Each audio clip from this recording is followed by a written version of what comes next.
हाय club members, welcome और welcome back to the club.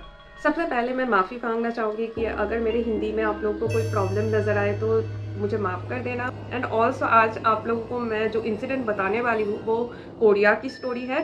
तो बहुत सारे नाम, शहर के नाम, लोगों के नाम ऐसे आएंगे जो कोरियन वर्ड्स हैं। तो अगर मेरे प्रोनाउंसिएशन में कोई गलती हो जाए तो feel free to correct me in the comment section and also थोड़ा फॉरगिविंग नज़र से देखना। In October 2022 ministry of health and welfare एक इन्वेस्टिगेशन कर रही थी जिसका बेसिस था ई चाइल्ड हैप्पीनेस सपोर्ट प्रोजेक्ट। इस इन्वेस्टिगेशन में वो देख रहे थे जितने भी बच्चे हैं और जितने भी 18 ईयर्स के कम एज के कोई भी अपनी प्यूबर्टी में है, इन सब का वैक्सीनेशन ठीक ठाक हुआ है या नहीं, वो रिस्क में है या फिर नहीं, ये सब लेके वो इन्वेस्टिगेशन कर रहे थे। अनफॉर्चुनेटली वो 3 साल के कम उम्र के बच्चों को इंक्लूड ही नहीं करते।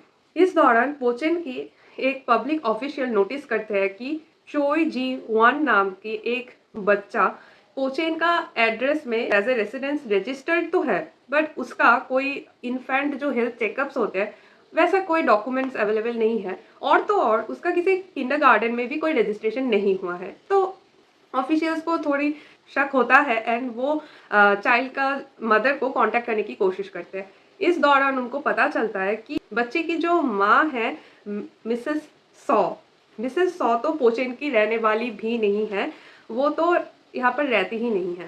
प्लस वो ठीक से रिस्पॉन्स भी नहीं करते, ठीक से किसी चीज़ का जवाब भी नहीं देते। इससे पब्लिक ऑफिशियल्स को और भी ज़्यादा शक होता है और ऑन 27 अक्टूबर 2022 वो पुलिस को कंप्लेन कर देती है। इसके बाद पुलिस मिसेस शॉ को बच्चे की एक पिक्चर लेके पुलिस स्टेशन आने के लिए बोलते हैं जिसमें चेक कि बच्चा अलाइव है भी या नहीं।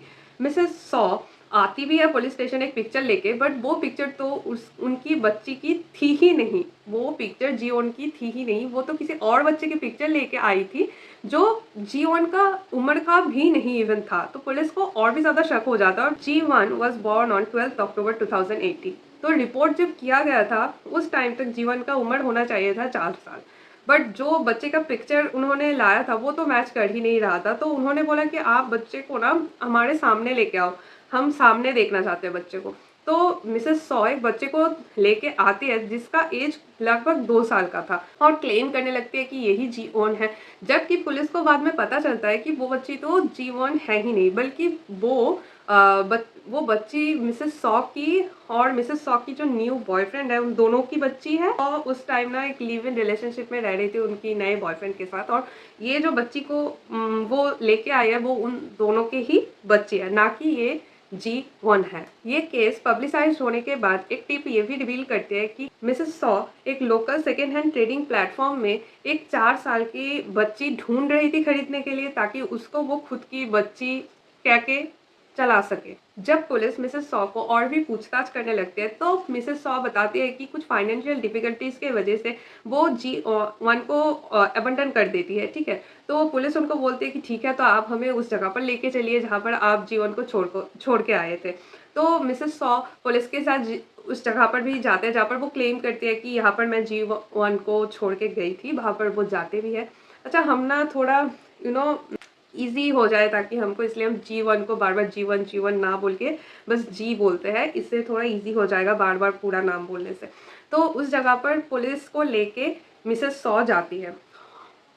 फिर पुलिस जब उनको पूछते हैं कि एग्जैक्ट लोकेशन बताओ, कब किया, कैसा किया, मतलब जब और भी ज्यादा क्वेश्चंस करने लगते हैं तब मिसेस सॉ बहुत ज्यादा वैग टाइप के आंसर्स दे रही थी, ठीक से कुछ बता नहीं रही थी, बहुत केयरलेस सा बिहेव कर रही थी, ऐसे ही उन्होंने तो कुछ किया ही नहीं है। अब पुलिस देखती है कि ये जगह तो बहुत लोग आते, इस जगह पर तो बहुत लोग आते जाते रहते हैं, तो यहाँ पर किसी ने ऐसे मतलब एक औरत को, एक बच्चे को छोड़ के जाते हुए देखा भी नहीं, कोई रिपोर्ट भी नहीं आया है, कोई विटनेस भी नहीं है, ऐसा कैसे पॉसिबल हो सकता है। तो इस टाइम पुलिस को लगता है कि कुछ तो एक गड़बड़ है, और इस पॉइंट से पुलिस इस केस को एक सीरियस क्रिमिनल केस की तरह लेना स्टार्ट कर देती है। पुलिस को पता चलता है कि G1 का पापा था मिस्टर चॉय, आई थिंक मैंने प्रोनाउंसिएशन ठीक किया है, आई डोंट नो। G1 का बायोलॉजिकल फादर है जिसका उम्र था 29 ईयर्स, यानी कि वो मिसेस सॉ से 5 साल का छोटा था। वो ऑलरेडी फ्रॉड केस के वजह से जेल में जा चुका था और मिस्टर चॉय के साथ मिसेस सॉ का ऑलरेडी डिवोर्स हो चुका था और वो सेपरेटेड भी रह रहे थे उस टाइम। G1 का बायोलॉजिकल फादर तो सब कुछ इजीली कॉन्फेस कर रहे थे, जबकि G1 का मदर कुछ भी कॉन्फेस करने के लिए राज़ी नहीं थी। उनके मुँह से कुछ निकालना बहुत ही ज़्यादा मुश्किल हो रहा था, क्योंकि वो टेस्टिमोनी के दौरान बहुत ज़्यादा काम एंड नेव दिख रही थी, प्लस वो बार-बार अपना बयान भी बदल रही थी। तो उनसे कुछ भी कन्फेशन लेना बहुत ज़्यादा मुश्किल हो रहा था। वो बार-बार बोल रही थी कि मैंने तो कुछ किया ही नहीं। वो हर एक एलिगेशन डिनाई कर रहा था और बार-बार बोल रहा था कि मैं बच्ची को छोड़ के आई हूँ, मैं बच्ची को छोड़ के आई हूँ, मुझे और कुछ नहीं पता है, इस टाइप से वो बट मिसेस सॉ जी1 के डेथ के बाद उसका जो रेसिडेंशियल एड्रेस है, वो हमने ये पहले ही बताया ना कि मिसेस सॉ तो पोचैन के रहने वाली थी ही नहीं है। पुलिस को इन्वेस्टिगेशन के दौरान पता चलता है। तो पुलिस को अब ये भी पता चलता है कि जी के मरने के बाद, जी के डेथ के बाद मिसेस सॉ ना जी का जो एड्रेस था वो प्योंगटेक से बदल के पोचेन कर देती है। इससे तो साफ-साफ समझ में आ रहा थी कि ये सब कुछ कहीं न कहीं मिसेस सॉ की प्लान ही थी। बट जब डिजिटल फॉरेंसिक रिजल्ट्स सामने आते हैं और पुलिस प्रोफाइल्स को भी इन्वॉल्व करते हैं केस में, मतलब प्रोफाइल मतलब समझते हो ना, वो लोग नहीं होते जो आपका बिहेवियर्स को चेक करके बताते हैं कि आपके दिमाग में क्या चलता है या फिर आपने कुछ क्राइम किया भी है या नहीं है। वो आपका बिहेवियर्स को, साइकोलॉजी को समझने की कोशिश करते हैं। जब वो लोग सीन में आते हैं ना, तब मिसेस सॉ सब कुछ कन्फेस कर देते हैं ड्यूरिंग द इंक्वायरीज। पुलिस को ये भी पता चलता है कि जब मिस्टर चॉय जेल में थे, तब मिसेस सॉ उनके साथ मीट करने में टोटली 70 बार से भी ज़्यादा बार वो गए थे जेल में उनसे मीट करने, और हर बार वो अकेले ही जाते थे। कभी भी वो बच्ची को लेके नहीं जाते थे, जी को नहीं लेके जाता था। एंड सरप्राइजिंगली कभी मिस्टर चोय ने उनसे पूछा भी नहीं कि जी कहाँ है, क्यों नहीं लाते हो एंड स्टफ्स लाइक दैट। फिर एक दिन मिसेस सॉ जी के पापा को बताते हैं कि जी इज़ नो मोर, जी और नहीं रहा इस दुनिया में, एंड उनका हेल्प मांगते हैं कि उसका बॉडी को किस तरीके से हम छुपा दें, आप बताओ। एंड और भी ज़्यादा शॉकिंग चीज़ है, मतलब मिस्टर चो एक बार पूछता भी नहीं है कि कैसे ऐसा ये सब हुआ, लाइक कैसे मर गई मेरी बच्ची, उन्होंने एक बार पूछा भी नहीं। उल्टा वो मदद करने के लिए राजी हो गए। पुलिस को पता चलते हैं कि जी1 एक्चुअली प्योंगटेक में अपने घर में ही उसकी डेथ हो गई थी, और फिर मिसेस सॉ उनको एक शॉपिंग बैग में लेके बूचोंग में एक रिलेटिव के घर जाती है, और फिर जब मिस्टर चॉय जेल से निकल के आता है तब उसको वो बैग दे देता है। और फिर मिस्टर चॉय उस जो उनकी बेटी का जो जो कुछ भी था, बॉडी एंड एवरीथिंग, उसको कीमची बॉक्स में स्टोर कर लेता है। और पुलिस के डर से मिस्टर चॉय उस कीमची कंटेनर को लेके अपने पेरेंट्स के घर चले जाते हैं, यानी कि जी की नानी के घर के छत पे जी के पापा जी का बॉडी को छुपा के रखता है। मतलब कितना ज़्यादा डिस्गस्टिंग चीज़ है, आप ज़रा सोच के देखो। इस इंसिडेंट के बाद 14 नवंबर को, यानी कि 3 साल बाद, फाइनली जी ऑन का बॉडी डिस्कवर्ड होता है। एंड अब एक सवाल बहुत देर से मेरे दिल में भी आ रहा था जब मैं इस केस को स्टडी कर रही थी, क्योंकि किसी को स्मेल क्यों नहीं मिला। हाँ, स्मेल नहीं मिला क्योंकि 12 layers of plastic and wrapping paper से जी1 का बॉडी को रैप किया गया था, कवर किया गया था, इसलिए किसी को कोई भी स्मेल नहीं मिला और 3 साल तक बॉडी छुपा के रखना पॉसिबल हुआ। अब पुलिस मिस्टर सॉ को अरेस्ट कर लेता है due to violating child welfare act and hiding a body, और मिस्टर चॉय को अरेस्ट किया जाता है due to hiding a body. And police को इसके बाद ही पता चलता है कि 2 साल तक मिस्टर चॉय कीमची कंटेनर में अपनी बच्ची की बॉडी लेके हर जगह घूम रहा था। वो एज ए डिलीवरी बॉय काम करता था, तो जहाँ पर भी वो डिलीवरी देने के लिए जाता, अपने साथ वो बॉडी लेके जाता। इवन वो कॉफ़ी इंटरनेट कैफ़े में भी अगर जाता, वहाँ पर भी लेके जाता है। एंड बाद में ना, जब कोर्ट में उन लोगों का सुनानी हो रहा था, उस टाइम मिस्टर चॉय रोते रोते बताते हैं कि वो इवन रात को वो कंटेनर अपने हक करके सोते थे, क्योंकि उनको अपनी काम का एहसास होता था। He used to feel so sorry for your child, his child, की वो मतलब बहुत रो रहे थे। लेकिन एज्यूम किया जाता है कि शायद वो सोच रहे थे कि अगर वो इस टाइप से करने लगे तो उनका सज़ा जो है वो थोड़ा कम हो जा सकता है।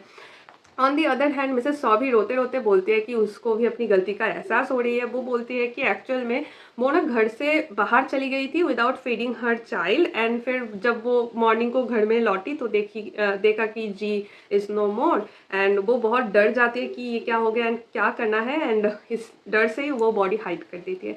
वो बिल्कुल भी कन्फेस नहीं करता है मर्डर का एलिगेशंस को, बस ये बताता है कि वो उन्होंने हेल्प मांगा था अपने हस्बैंड से, एक्स हस्बैंड से हेल्प मांगा था टू हाइड द बॉडी। बाकी का कुछ भी, कोई भी एलिगेशन वो कन्फेस नहीं करती है।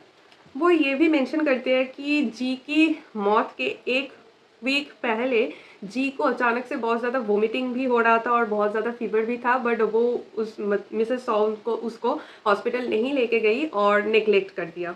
एक ब्रॉडकास्ट इन्वेस्टिगेशन के अकॉर्डिंग जी ऑन के पूरे बॉडी में ना रेड रेड स्पॉट्स भी मिले थे और एक्सपर्ट्स बता रहे थे कि due to poor hygiene long time तक डायपर्स चेंज ना करने की वजह से शायद उसको कोई स्किन डिजीज हो गई होगी, इसके वजह से ही इस टाइप के स्पॉट्स उसके स्किन में दिख रही थी। ऑल्सो जीवन का फिजिकल कंडीशन भी अच्छा नहीं था, उसका बॉडी बहुत ज़्यादा स्केलेटल हो गया था, जिससे समझ में आता है कि शायद उसको ठीक से खाना भी नहीं खिलाया जाता था। एंड बच्चे के मरने के बाद भी उसके पेरेंट्स चाइल्ड सपोर्ट से कहीं पर बताया जाता है कि 3 ऑन, कहीं पर बताया जाता है कि 4 ऑन पैसा लेते हैं अपने बच्चे को एज ए एक्सक्यूज यूज करके।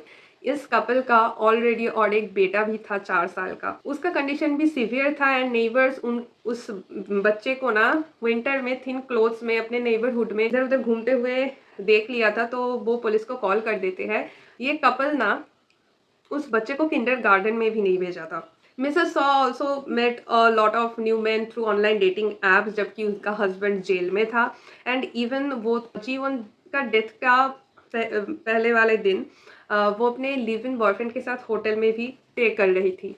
इससे साफ साफ समझ में आता है कि कितना अब्यूज इस कपल ने अपने बच्चों को किया था। इन्वेस्टिगेशन के दौरान और एक शॉकिंग ट्रूथ बाहर आता है जो सुन के सब हिल जाते हैं। पता चलता है कि इस कपल का और भी एक चाइल्ड था जो जीवन का डेथ का 4 साल पहले अप्रैल 2016 में एक एक्सीडेंट के वजह से अचानक डेथ हो जाती है जब उसका एज था 100 डेज। बच्चे को कार्डियक अरेस्ट की हालत में हॉस्पिटल में लाया गया था एंड उसके एक्सरे करने के बाद उसके स्काल में, रिब्स में एंड आर्म्स में बहुत सारे फ्रैक्चर्स मिले थे। उस टाइम तो कपल ये बोलते कि बच्चा बेड से गिर गया था और उसका सर लगा था जमीन में, इस वजह से हेड में फ्रैक्चर आया है। और उनके जो फर्स्ट चाइल्ड है उसने खेलते खेलते एक्सीडेंटली वो आर्म्स एंड रिब का जो इंजरी है वो कर दिया था। बट साफ साफ ये समझ में आ रहा था एक्सरे से कि ये कभी भी पॉसिबल नहीं है, क्योंकि बच्चे का जो बोन होता है वो बहुत ज़्यादा इलास्टिक होता है, तो इतनी इजीली कभी भी वहाँ पर फ्रैक्चर नहीं हो सकता। एक्सपर्ट्स को साफ साफ समझ में आ रहा था कि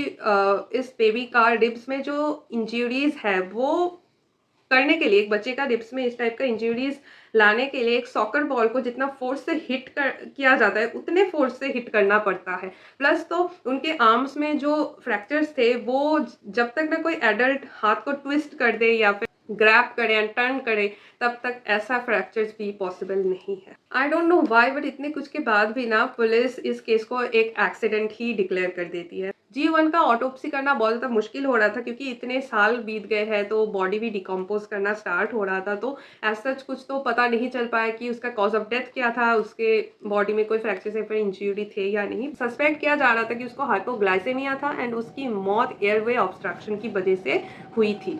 ऑटोप्सी पॉसिबल ना होने की बाद भी एक क्लू मिला था कि G1 का जो स्काल था उसमें एक होल मिला था। उसके बाद पुलिस मिसेस सॉ का पास जाने की थोड़ी कोशिश करते हैं एंड उनको ये पता चलता है कि वो पुलिस स्कूल में पढ़ाई किया है, आई डोंट नो कैसे, बट वो पुलिस स्कूल में पढ़ाई किया था और उसके जो क्लासमेट्स वगैरह थे कोई भी उसके बारे में उतना इन्फॉर्मेशन नहीं दे पाए क्योंकि उनके ऊपर ऑलरेडी फ्रॉड केसेस भी थे। And ultimately on 15 June 2023 first trial के दौरान ही मिसेस सॉ को 7 साल एंड 6 महीने की जेल की सजा सुनाई जाती है, जबकि मिस्टर चॉय को 2 साल एंड 4 महीने की सजा सुनाई जाती है।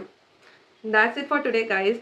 ये केस बहुत ही ज़्यादा दिल दहला देने वाली चीज़ थी। वो कहते हैं ना कि हर एक बॉडी का, हर एक फीमेल बॉडी का कैपेबिलिटी होता है एक माँ बनने की, बट हर एक फीमेल सोल को हक नहीं होता है माँ बनने की। इस इंसिडेंट से यही चीज़ हमें समझ में आता है। लाइक बहुत सारे कपल्स, बहुत सारे फीमेल्स हैं इस दुनिया में जो एक बच्चे को पाने के लिए तड़प जाते हैं और यहाँ पर इनको इतने सारे बच्चे भगवान ने दिए और उनको संभालना ही नहीं आया, वो केयर ही नहीं कर पाए। एक 15 मंथ ओल्ड चाइल्ड, एक बेबी गर्ल जो इस दुनिया का कुछ देख भी नहीं पाई, समझ भी नहीं पाई, 3 साल तक वो एक किमची कंटेनर में रही। बहुत ही बुरा चीज़ है। एंड फाइनली उनका जो बॉडी था उसका सत्कार किया गया and may her soul rest in heaven. हम सब प्रे करते हैं कि इस छोटी सी बच्ची का जो आत्मा है उसको भगवान या फिर गॉड या फिर अल्लाह हेवन में लेके जाए एंड इस बच्ची को जन्नत नसीब हो। इस प्रेयर के साथ हम इस वीडियो को करते हैं ख़त्म। मिलते हैं नेक्स्ट सैटरडे एट मिडनाइट ऐसे ही एक ट्रू स्टोरी के साथ।